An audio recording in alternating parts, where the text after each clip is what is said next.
যা গরম পড়েছে তাতে রান্নাঘরে বেশিক্ষণ থাকার কথা তো ভাবাই যায় না। সেজন্য আজকে এমন একটি রান্না করছি যেটা কিন্তু খুব কম সময়ের মধ্যে হয়ে যায় আর কোনো রকম ঝামেলা ছাড়াই। সেই জন্য প্রথমে মাছটাকে এখানে আমি কেটে নিচ্ছি।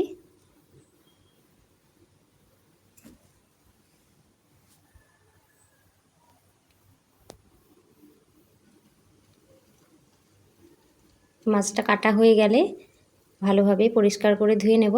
তারপর লবণ আর হলুদ মাখিয়ে আমি কিছুক্ষণ মাছটাকে রেখে দেব। এখানে কড়াই বসিয়ে দিয়েছি, কড়াইতে সর্ষের তেল দিয়ে দিয়েছি। তেলটা গরম হয়ে গেলে তার মধ্যে মাছগুলো এক এক করে আমি দিয়ে দেব ভাজার জন্য।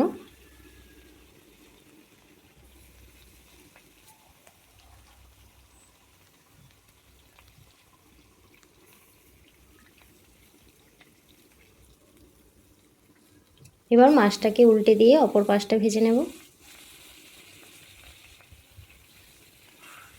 এক এক করে সবগুলো আমি উল্টে দেব।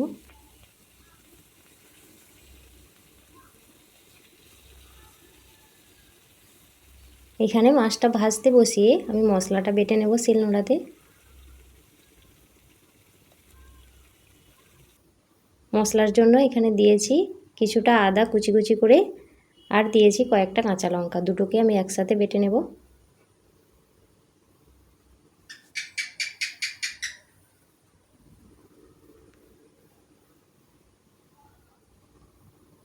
আর দিয়ে দিয়েছি কিছুটা জিরে, জিরেটাকেও একসাথে বেটে নেব।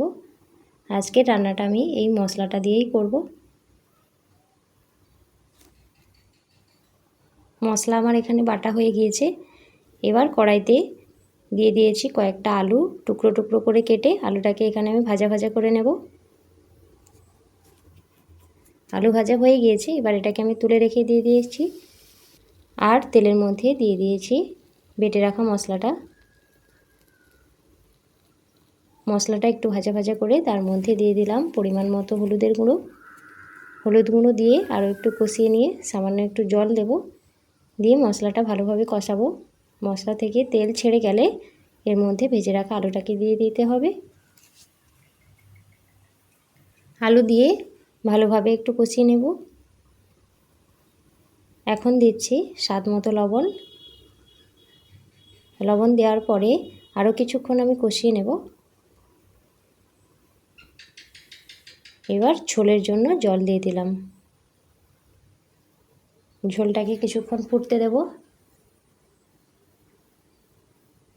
আলুগুলো প্রায় সেদ্ধ হয়ে গেছে। এবার এর মধ্যে ভেজে রাখা মাছগুলো এক এক করে আমি দিয়ে দেব।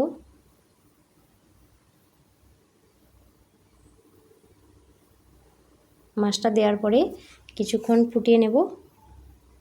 ব্যাস, তাহলেই আদা জিরে কাঁচা লঙ্কা দিয়ে মাছের পাতলা ঝোল একদম তৈরি। আমার কিন্তু এরকম পাতলা ঝোল খেতে খুবই ভালো লাগে। তোমাদের কেমন লাগে অবশ্যই কমেন্ট করে জানিও। আর ভিডিওটা কেমন লাগলো অবশ্যই কমেন্ট করে জানাও। চ্যানেলটি সাবস্ক্রাইব করে পাশে থাকবে।